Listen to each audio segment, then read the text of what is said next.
নমস্কাৰ বন্ধু বান্ধৱীসকল, মোৰ চেনেলৰ অন্য এটা মিনি ব্লগলৈ আপোনালোক সকলোকে স্বাগতম জনাইছোঁ।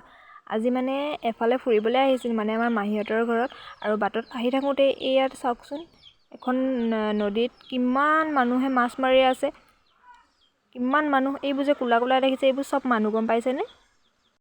আৰু বাটত গৈ থাকোঁতে মানুহজনৰ বোলে মূৰটো টিংটিঙালে, সেইকাৰণে এখন হোটেলত সোমাই চাহ খাবৰ বাবে সোমালোঁ। আৰু আমিও ভালেই পালোঁ। আমি চাঞ্চতে মই ৰুটি খাওঁ বুলি ক'লোঁ, আৰু আমাৰ দেহাই চাওমিন খাওঁ বুলি ক'লে। আৰু এইবোৰ সুবিধা পালেনো কোনোবাই এৰি দিয়েনে ন? আমিও চাঞ্চতে পাই মাহীৰ ঘৰ নাপাওঁতেই এইবোৰকে খাই ল'লোঁ। আৰু এয়া খাই বৈ লৈ আকৌ আমি আগবাঢ়িলোঁ।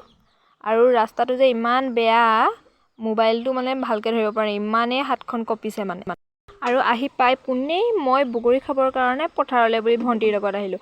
আৰু তাত ইমানেই বগৰী গছ আছে, দেখিছেনে? বগৰীবোৰ মই হাতে কেনেকৈ ছিঙিছোঁ, ইমানেই ওচৰত আছে আৰু লাইন পাতি আছে বগৰী গছ, ইমানেই বগৰী। আমাৰ ফালে আকৌ বগৰী গছ এজোপা পাবলৈ নাই, আৰু ইয়াত বগৰীয়ে বগৰী।